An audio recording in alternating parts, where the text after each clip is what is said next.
Thanks everybody for coming, despite the late hour. This is Owned Over Amateur Radio, and we're going to be talking about remote kernel exploitation. First, a little bit about me. My name's Dan. I am a security consultant at VSR in Boston, mostly doing app and network pen testing, code review, that sort of thing. I've published a few bugs. Mostly, I focus lately on the Linux kernel, and especially on Linux kernel exploitation and mitigation. So what are we going to talk about today? First, I was going to provide some motivation on why I wanted to give this talk and what I hope you guys will get out of it. And next, we'll just dive right into some of the technical details of what are some of the challenges associated with developing fully working remote kernel exploits.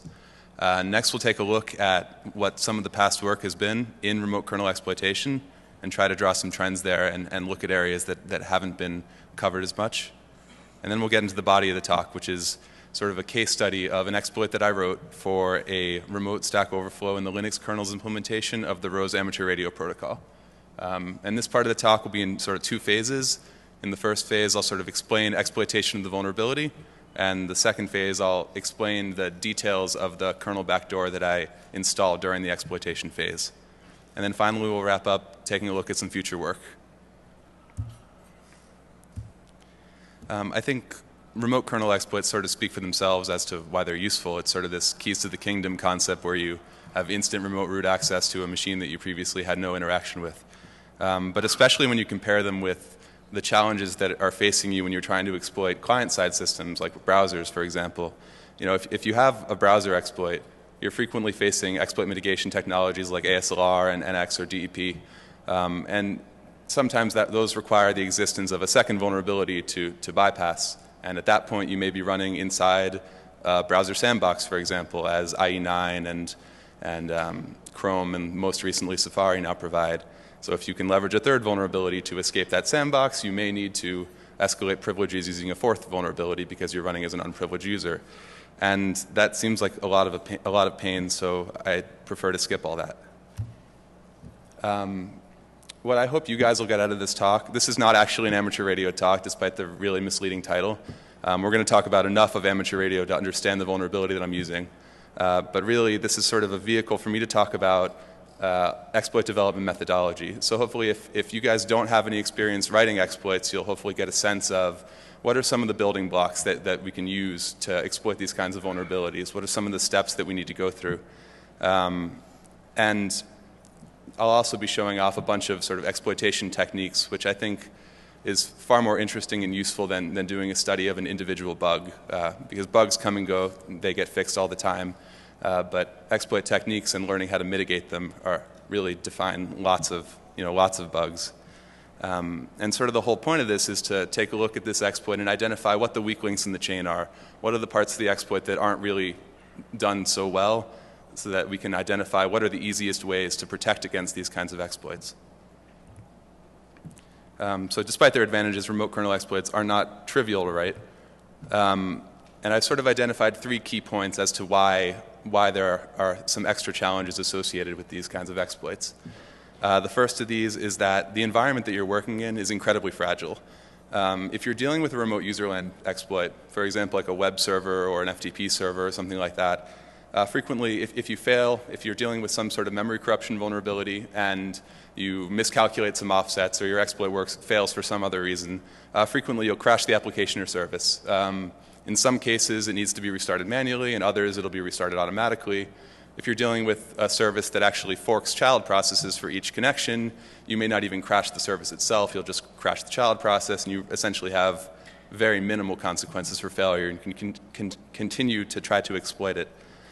In contrast, if you fail at a remote kernel exploit, in nearly every case, the kernel's going to panic and the box will fall over.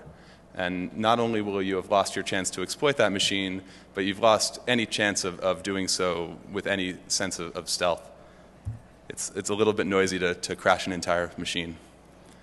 The second main obstacle, in my opinion, for these kinds of exploits is that you have very little control over the environment that you're trying to exploit. And this is sort of a shared property of all remote exploits. If you're dealing with a local kernel exploit where you have an unprivileged account on the machine, you have a lot of sort of exploit primitives, sort of building blocks that you can use to make writing exploits easier. For example, it's very easy to trigger the allocation of data structures on the kernel heap.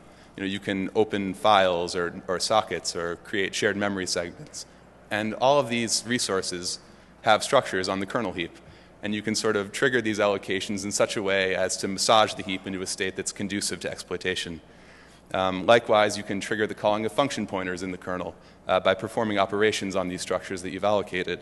And finally, there's this huge silver platter of information the kernel gives you if you're a local user through interfaces like on Linux, the proc file system, that will really help you find out where things are in kernel memory and help target your attacks. If you're dealing with a remote kernel exploit, you don't actually have any of those capabilities right away. But we may see how you can sort of build them up from other exploitation primitives you might have. And the final challenge, in my opinion, with writing these exploits is they frequently occur in what's known as interrupt context. 10-second operating system 101. When a process makes a system call, it is executing kernel code in what's known as process context, where the thread of execution has a userland application, a process associated with it. But in contrast, when you're dealing with receiving like asynchronous events, like receiving networking data, the kernel is running in what's known as interrupt context. It doesn't have a process associated with that thread of execution. And this is a very sort of delicate and difficult context to exploit, because the end goal here is usually to execute code in userland, because a shell is a really nice, convenient way to interact with the system, and that's sort of what everybody wants. So the challenge is, how do we get from this sort of hostile interrupt context environment to executing code in userland? And the answer is we need to find a way to transition from interrupt context to kernel mode process context, in which we're still running kernel code, but we now have a process associated with us. And then finally, from there to actually executing code in userland. So before I get into what I did, I thought it would be prudent to talk about what's been done before. So I looked up and researched every remote kernel exploit I could find anywhere. And I identified 18 exploits that have been talked about or published for 16 unique vulnerabilities. These were written by 19 people. 9 of them have full public source code, many of them Metasploit modules. 3 of them have sort of partial or proof of concept source code. And the rest were sort of discussed in detail at conferences without code. And these exploits cover a wide range of platforms. Solaris and OS X have not had any weaponized remote kernel exploits. So that's sort of future work if you're into that sort of thing. Breaking these down by what operating systems they affect, half of the 16 vulnerabilities were in Windows. Only 4 of those were actually in the Windows core components. 3 of them were in various wireless drivers, and 1 was in a semantic firewall. 3 in NetWare, which I don't think anyone still uses NetWare. 3 in various BSDs, and 2 in Linux, one of which was in a third-party driver. And breaking these down by vulnerability class as to what vulnerability was exploited, a full 3/4 of these, 12 of the 16, were typical Stack Overflows.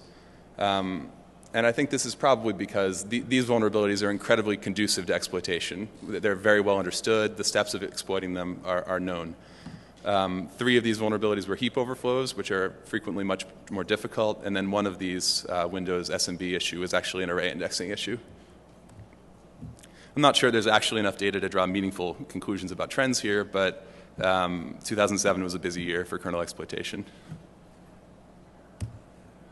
So just a brief walkthrough of some of what are, in my opinion, the highlights of past work on remote kernel exploits. Barnaby Jack did the first work that I'm aware of. He started in 2004, 2005, and he exploited a remote stack overflow and a semantic firewall application. And he demonstrated a lot of really cool things, especially detailed shellcode examples for how to transition from running in the kernel to actually executing userland code. And he also demonstrated a kernel backdoor that in many ways was sort of an inspiration for the one I ended up implementing. Next, in 2006, Sinan Aren from Immunity, they announced that they had Green Apple, which was a remote kernel exploit for Windows. And that's sort of the first commercially available remote kernel exploit that I'm aware of. Also in 2006, H.D. Moore, Matt Miller, and Johnny Cash published 3 remote kernel exploits that were all added to Metasploit in various Wi-Fi drivers. 2007, there was an OpenBSD IPv6 vulnerability, which was really awesome. That was the first public remote kernel heap overflow that I'm aware of. They did some nice work on that. And they also bypassed userland NX protection, as in non-executable stack, heap, etc. Final highlights, Immunity has a canvas exploit for MS08-2001, which is a Windows IGMP v3 vulnerability. And that was a really difficult to exploit Windows kernel pool overflow that people were questioning whether it was exploitable before they announced that they had a reliable exploit. And then finally, in 2009, ScrackU published an exploit for a Linux kernel vulnerability in the SCTP protocol, which is a remote Linux heap overflow. And I think one of the great contributions from this exploit is he introduced a really neat trick that leverages a 64-bit specific page mapping to easily transition from interrupt context to executing code directly in userland. Just sort of drawing some trends from all this work I did reading up on what's been done before. 3/4 of these issues were Stack Overflows, but none of these actually had to contend with having non-executable stacks in the kernel itself, because the feature wasn't introduced at that point. So my exploit will try to address that. Next, neither of the two issues on Linux actually were Stack Overflows in interrupt context, which is sort of a particularly difficult context to exploit things in because you need to do a bunch of cleanup. ScrackU and Twiz published an article in Frac64 called Notes on Kernel Exploitation or something to that effect. And they sort of described the steps you need to go through to do this, but it was for a vulnerability introduced for the sake of demonstration. And I wanted to provide a real-life example. And the last observation is that six of the 18 exploits were for issues in 802.11 code. So I think wireless drivers could probably use some improvement. And now we've gotten to the good stuff. Before we start talking about how to write this exploit or what the bug is, the target system that I'm going after, I'm using a 32-bit x86 physical address extension kernel. And the PAE component is significant because it means the kernel now has NX support, as in the kernel stacks and kernel heap, kernel data are all now non-executable. So we can't just execute code on the kernel stack immediately without doing something first. They also, these kernels have userland NX protection as well. So if we're going to somehow introduce code into a user process, we also need to do so in a way that honors page permissions. We can't execute code on a userland stack without modifying its permissions. And then finally, because we're on a 32-bit machine, we can't leverage ScrackU's trick that was specific to AMD 64 to make that transition from interrupt context to userland. For actually doing testing, I just had 2 VMs. I chose Ubuntu 10.04. The attacker is just a desktop machine. The victim is Ubuntu server because that's a PAE build. For debugging, I just use KGDB. And for the actual networking, I was not sitting in my apartment doing with radio equipment, driving my girlfriend crazy.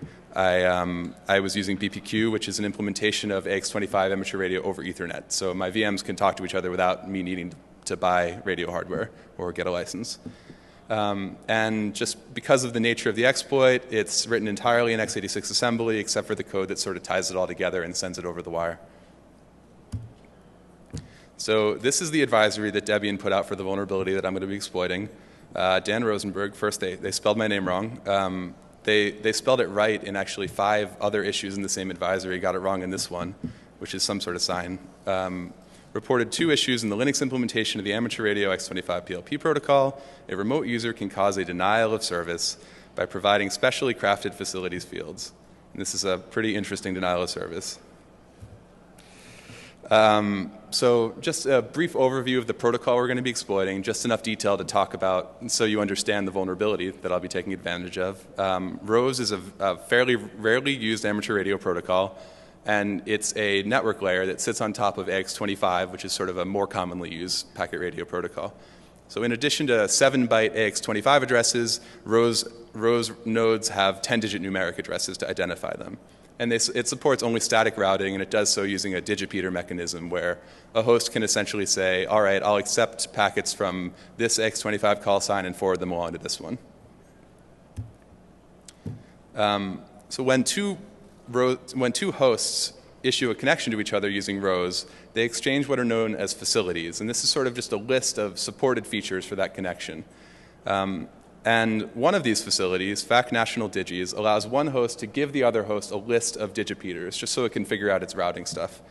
And in the Linux kernel implementation, I noticed that when they went to parse this particular field in the rows frame, they read this length value directly from the frame and copied all this digipeater data without any bounds checking into a statically sized buffer on the kernel stack. And this is the sad code. You can see at the top line, they're just reading that length value right out of the frame data, using it as an upper bound for this loop that then copies data in AX25 address size chunks, which are 7 bytes, into either the destination or source array. And those arrays are living on the stack. Now, you may also notice that there's a constraint here. The 7th byte of every AX25 address is actually ANDed with a flag that indicates whether it's a source or destination digipeater. And that means in our payload, we need to obey that constraint. Every 7th byte needs to be consistently greater or less than OX80. Otherwise, one 7-byte chunk might be copied into one array, and then the next one might be copied into a different array, and it would be very difficult to handle, and it would be a pain. So this sort of just required me to go through the exploit and manually just check that this constraint was satisfied. So now we've got a plan of attack. We've got a vulnerability, and we want to actually exploit it. The first step is to actually gain control of the instruction pointer so we can control what the kernel is going to do. And from that point, we need to actually start executing code. Next, I decided that my exploit would install a remotely triggerable kernel backdoor, because that sounded like fun. And finally, we will have to do some cleanup to make everything keep running. So first, triggering the bug was actually really the easy part. It took 10 minutes after I found it. What I did was essentially cannibalize the rows kernel module that already existed so that whenever I made a connection to someone, it would send out my evil rows frame instead of a normal one.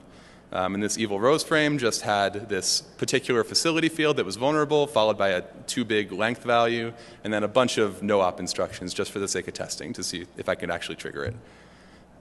This is what the frame looks like. You have your header, total facilities length, which didn't actually matter, a null byte. FAC national is the specific type of facility. FAC national digis is the vulnerable facility itself. And then this length value, which we're setting to OXFF, which is 255, which is more than enough to cause the overflow, and then a bunch of 90s. And so you recompile your rows module, and then you make a connection to your vulnerable host, and it causes a stack overflow on the soft IRQ stack, which is an interrupt handler that's receiving this data. You can see in the debugger, our host we've overwritten the saved return address on the stack, and then when that vulnerable function returned, it returned to all 90s, which is the value that we put there. So now we control the instruction pointer. As most people who've written serious exploits know, getting control of the instruction pointer and actually executing code can be separated by a lot of work.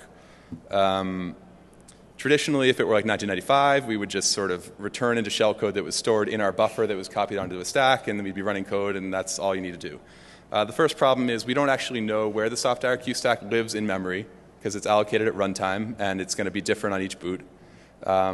That's pretty easily solvable. You just sort of return to this trampoline function that will do like a jump ESP and jump into the stack wherever it is.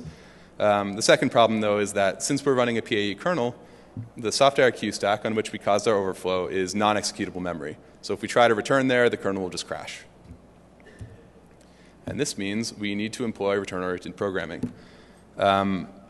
So the basic idea of return-oriented programming is because we've caused our stack overflow, we now control the return address where this function is going to go after it is finished doing whatever it's doing, and we control a bunch of data on the stack past that save return address. And we also notice that every return instruction will direct execution to the address that's on the stack and then increment the stack pointer to the next place. So using this, we can actually just chain together little pieces of code at known locations in the kernel to do essentially arbitrary computation. I say at known locations because this actually does rely on the fact that you know where stuff is in memory. And this is a fairly reasonable assumption in the kernel world. If you're running a distribution kernel like Ubuntu or Debian, Fedora, they're shipping binary kernels, which means everyone with the latest version of Ubuntu has the same kernel image in memory in terms of the code. So it's fairly reasonable to assume that if you know something about your target, then you essentially know where in memory certain instructions live. And there's no sort of randomization of the kernel at all. To make this a little bit better, you can actually choose these gadgets, these little pieces of code that you're executing in such a way that they're more likely to appear across multiple kernel builds. So now actually looking at some code, what our ROP payload actually, what we want it to do is to actually make the stack that we overflowed executable so that we can run code on it. And the kernel has a really nice convenient function that'll take care of all the hard work for us called setMemoryX. And setMemoryX just takes two arguments. The first one is an address that you want to mark executable, and the second one is the number of pages from that point that you want to mark. So we're in the kernel, so the calling convention to functions actually has the first three arguments to the functions in registers. So we just need to keep that in mind. So what the ROP stub does is first, we actually want to load the stack pointer, which points into the stack that we want to mark executable, into the EAX register, because that's the first argument register to this function. We'll actually align it to a page boundary, because setMemoryX will cry a little bit if you don't have things page aligned. Then I just chose arbitrarily, let's mark 4 pages from that point into our second argument register, which is EDX. Return into setMemoryX, which is just going to mark the soft_IRQ stack executable, and from that point we can just return into a jump ESP instruction, at which point execution will jump into the soft_IRQ stack and start running our code. So at this point we are running shellcode on the soft_IRQ stack in kernel mode. Great. But we've got a problem.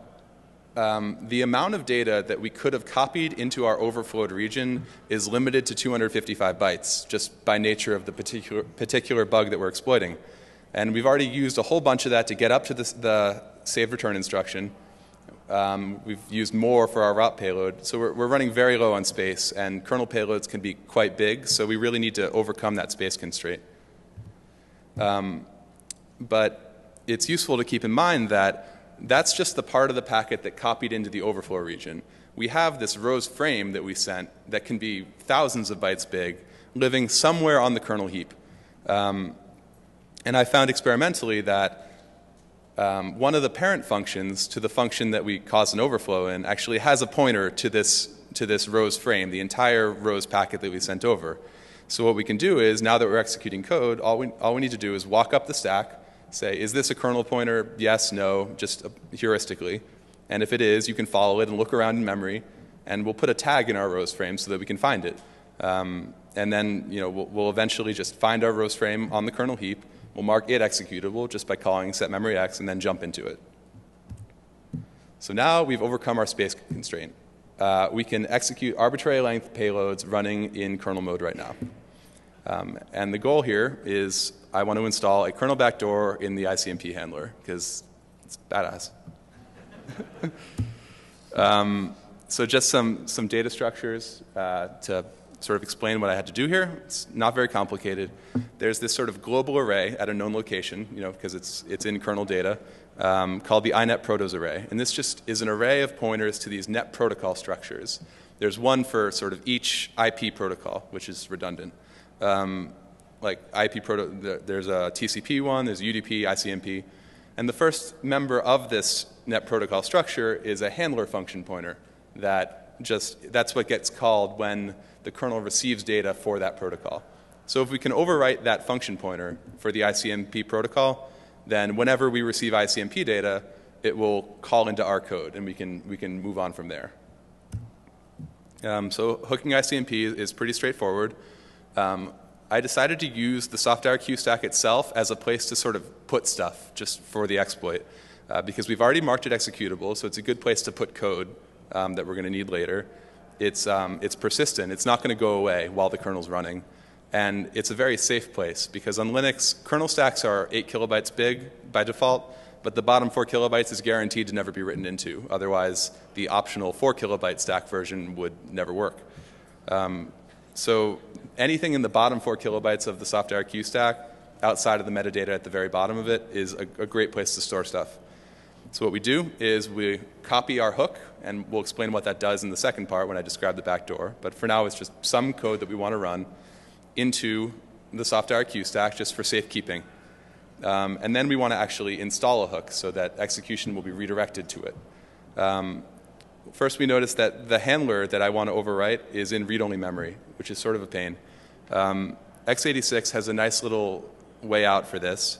Control register 0 has a bit called the write protect bit, and if you flip this bit, then you can essentially write into read-only memory with no problem, which comes in handy. So what we do is we flip this bit. Now we can write into read-only memory. We write the address of this hook that we just copied in into the ICMP handler function pointer, and then it looks something like this. Wow, those are really narrow arrows, I guess.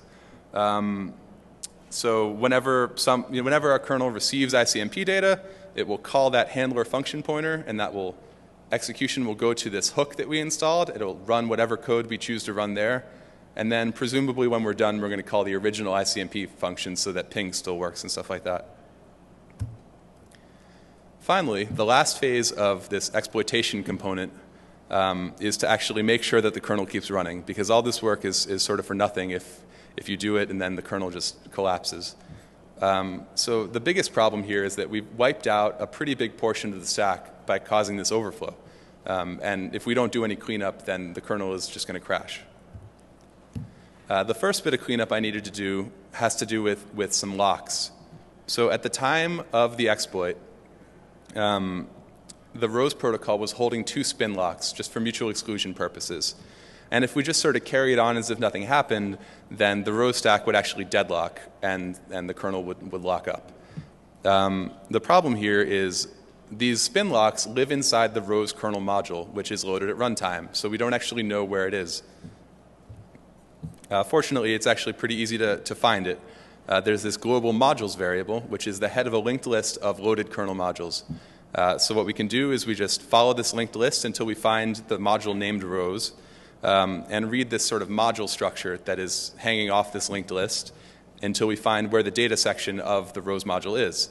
Now that we know where the data section of this module is, we can sort of scan it for this byte pattern that represents a distinctive signature of what these spin locks look like in memory. And that's unique, so that will always work.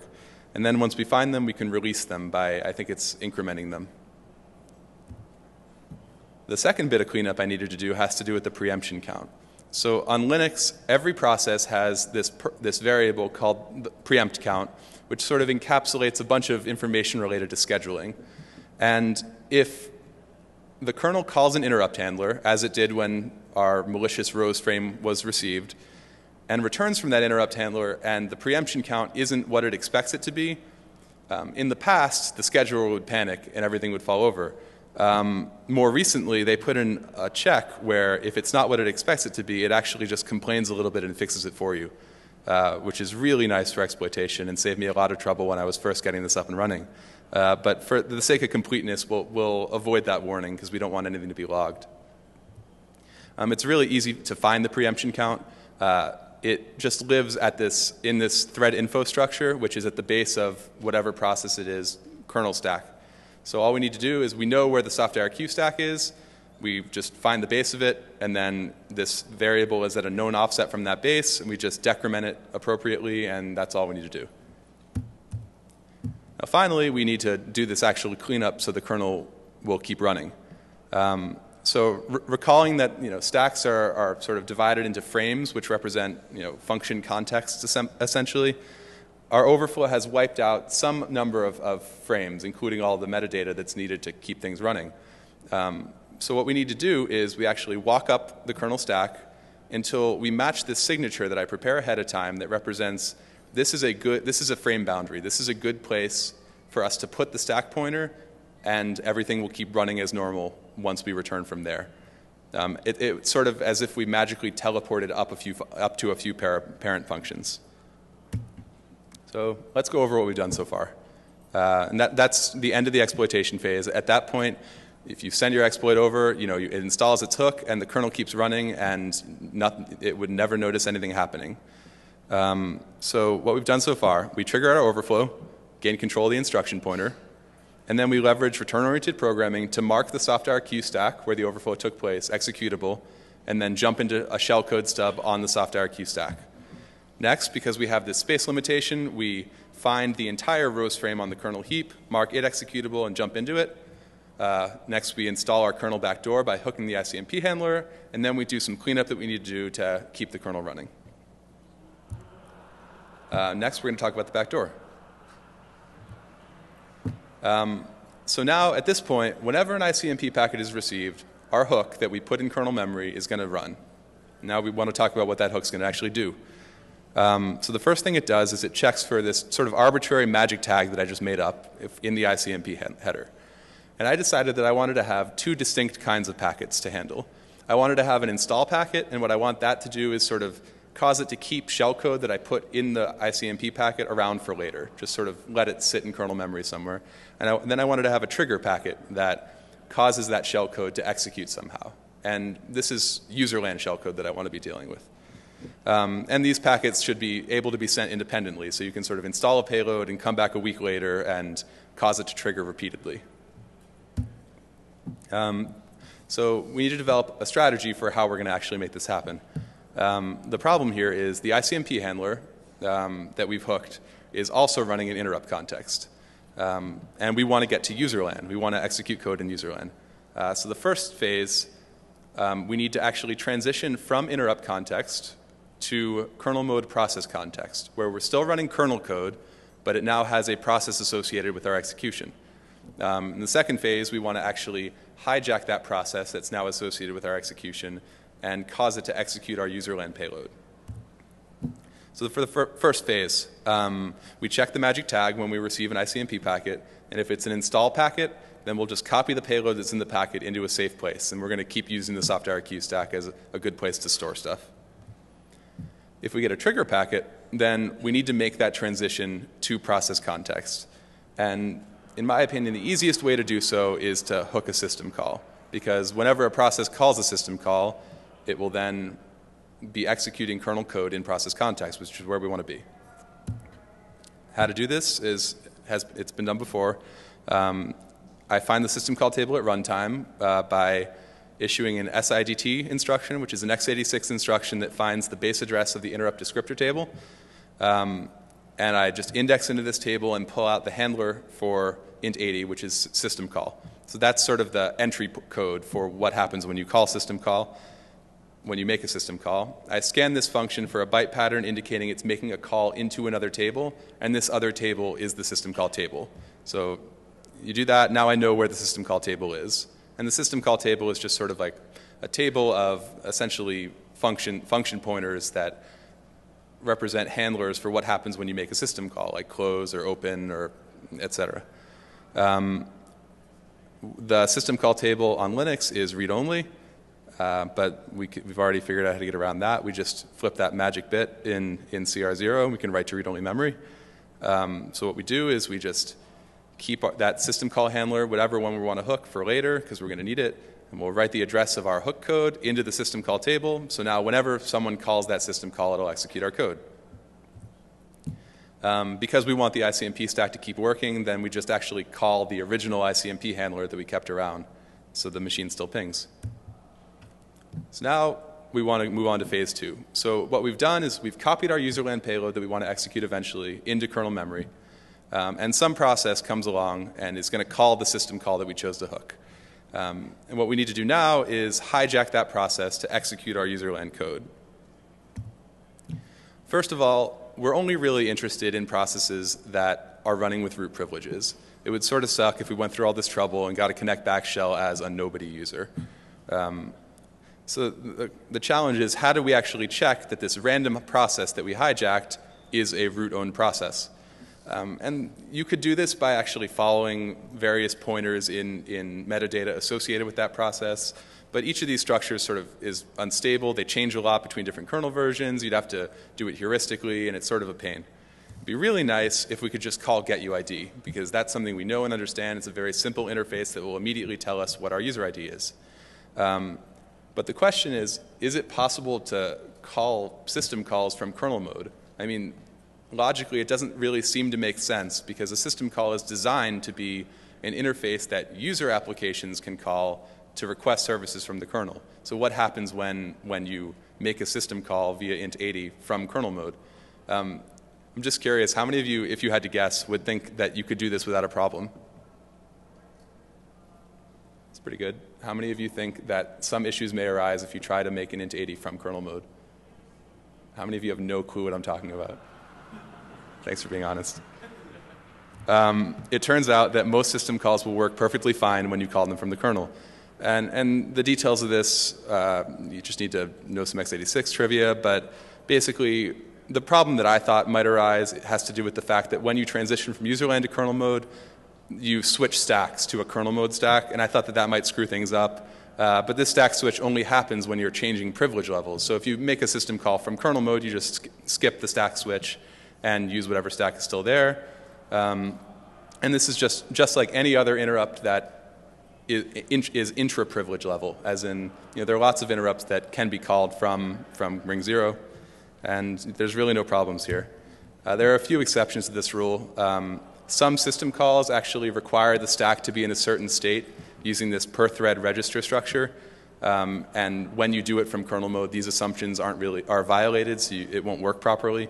And these are things like fork, execv, clone, but those are really things we don't really have much of an interest in calling from kernel mode anyway. So now back to the actual challenge. We wanted to see if our process is owned by root. All you need to do is load the EAX register with the syscall number for getuid and call int 80. It's really easy. Then you can just check the return code. If it's 0, then we know our process is owned by root and we'll carry on. If it's not 0, then we'll just send that process along and have it call the original syscall handler that we hooked. So it just does whatever it was intending to do and keeps going. Next, we need to actually inject our userland payload into this process that we've now hijacked. So the kernel stack, as a result of that stack switch that I just mentioned, actually has a pointer to the saved userland stack pointer.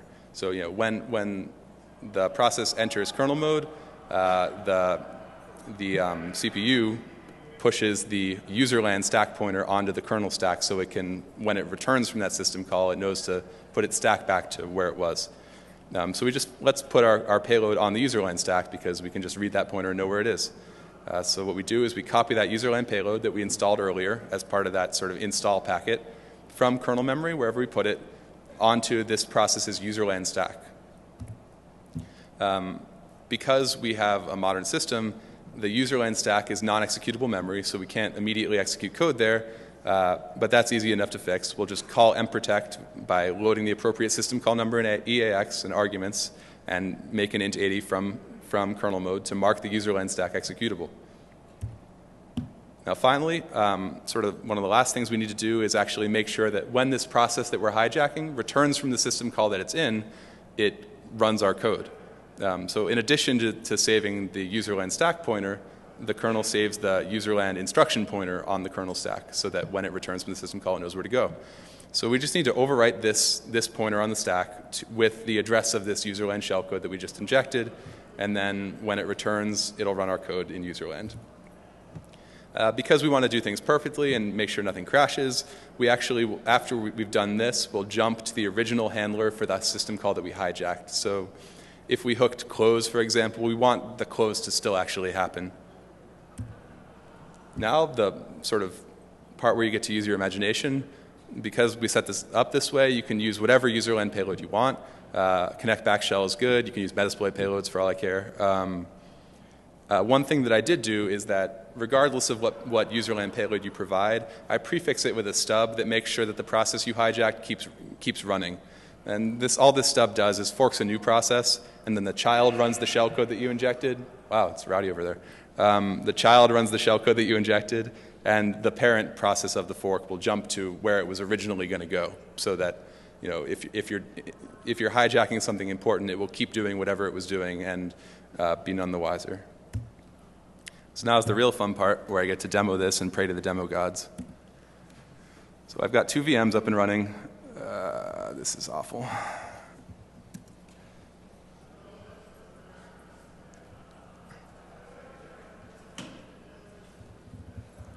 The password is password, like all my machines. So we're going to set up the Rose server stack. This is just a little shell script to create the appropriate interfaces and bind them. Likewise on the client, just bring up the Rose protocol stack.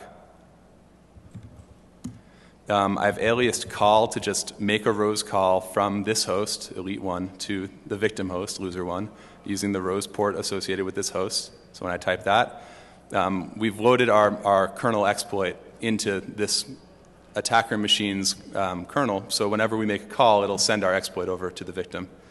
So we'll do that, and it's done. You don't have to clap yet because I haven't really proven anything. But you'll notice that absolutely nothing was logged.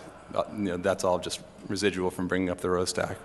And you would have no idea that this happened to you. But that machine is now totally owned. So we will demonstrate the backdoor that I just installed as a part of running that exploit. So I'm going to bring up a server that I wrote. This is actually an X25 connect back shell, which was sort of a pain to write. So this is just a server listening for X25 connections. And this is my little magic ping command that just builds your special ICMP packet. I'm going to install this X25 shellcode that I compiled. I'm going to trigger it by hooking syscall 6, which is close. It's just a good choice because it gets called frequently, and the IP address of the victim. So we will send that packet over and wait a few seconds and pray to the demo gods. And we have a root shell.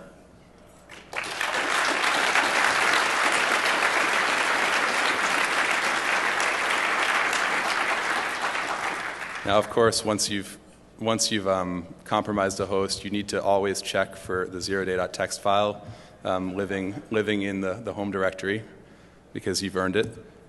Well, that's really difficult to read. Well, the point is, I also audited the userland utilities associated with this network stack, and the AX25 daemon actually has a missing return code check on setuid. So if you're actually handing out unprivileged shells using AX25, which I'm sure all of you do, you can actually make a connection, essentially fork bomb the machine, and then make another connection, and it'll fail the setuid call, and it will give you a root shell instead of an unprivileged shell. That's sort of a funny bug. All right. This exploit has a lot of things that could use improvement. First off, the thing that really bothers me is that I hard-coded a bunch of things. There are some advantages to using hard coding, and this is sort of a toss-up between reliability and portability. If you're hard coding something, you're reasonably sure that it's going to work every time on the machine that you targeted it for, versus like a heuristic approach where you're doing signatures or something that will work on a wider variety of hosts but may fail some of the time, even on hosts that you've tested. On a physical address extension kernel like the one I targeted, it seems mostly unavoidable that you have to use ROP. So the goals here are really to just minimize the number of ROP gadgets that you use and minimize the amount of hard coding of other data structures that you have to do. If you're running a non-PAE kernel, the situation is much better. You can actually just get by with a single known instruction, like a jump ESP instruction, for example, because you can jump right into the stack because it's executable. And it may be possible to do something with partial overwrites, like overwriting a portion of the frame pointer or stack pointer, or doing some sort of spray approach where you don't even need to know any instructions. So the fact that it's PAE makes exploitation significantly more difficult. The next sort of limitation, in my opinion, is using this magic little write protect bit is fun and easy. Technically speaking, it's not the safest thing in the world. It's a per CPU bit. So if you have a multiprocessor system, there's actually a small risk of flipping this bit so you can write to read-only memory, and then what if that thread gets scheduled out and scheduled back in on the other processor before you make the write? Then it would try to write to read-only memory and crash. I have never seen or heard of that ever happening. That's a very, very small race window. But it's possible, and it might be worth considering alternative ways to write to read-only memory. It might be possible to just leverage kernel functions that already exist that will sort of do this in a safe way. And then the challenge becomes finding those at runtime. Now, sort of more general future work on the offensive side, because these exploits really rely on knowing something about your target, I think remotely being able to fingerprint a kernel, identifying is this a distribution, what distribution is it, what version is it likely to be, is really essential in sort of gaining the information you need about your target to be able to build your exploit. I'd also like to look at other fun packet families for exploitation, IRTA, Bluetooth, X25. are all less tested and probably have plenty of fun bugs. And of course, finding that IP bug that breaks the entire internet is always future work. On the defense side, I think it's pretty clear that the weakest link of this exploit is that you need to know things about the kernel. You need to know those known instruction locations. So if we do something like randomizing the kernel base at boot, which is a sort of Linux kernel patch series that I've tinkered with and sort of started to try to get upstreamed, that really totally prevents all this code reuse. And your exploit no longer works in the absence of some sort of way of remotely disclosing kernel memory, which is possible, but I've actually never heard of such a bug. Additionally, it's pretty clear that the more exotic networking protocols are not tested as rigorously and could probably use some work. And next, it would be really nice if certain functions like setMemoryX were inlined so that you can't leverage them in return-oriented programming. So it's not quite so easy to mark things executable. And finally, as sort of long-term work, it would be really good if there were sort of policies implemented in the kernel that prevented changing page permissions after initialization. And I think the PAX team is actually working on something like this. So now we've got to questions. You guys have any questions? You're all just stunned. Yes? Sorry, what was that? Yeah, the bug was found through inspection. I actually had no real amateur radio experience prior to that. I am not a licensed operator, so that was found through auditing.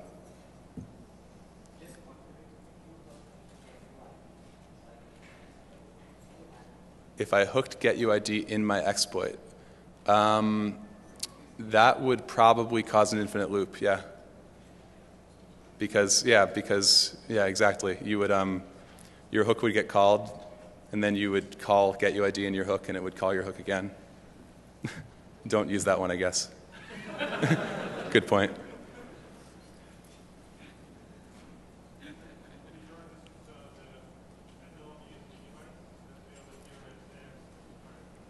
I'm sorry, would you mind speaking up?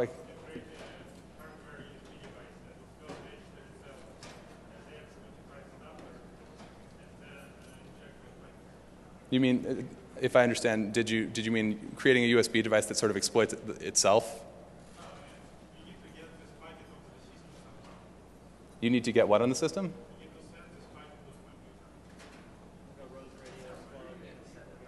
Oh, to send like if you were doing with real radio hardware? How about we talk afterwards? Any other questions? I saw one over there.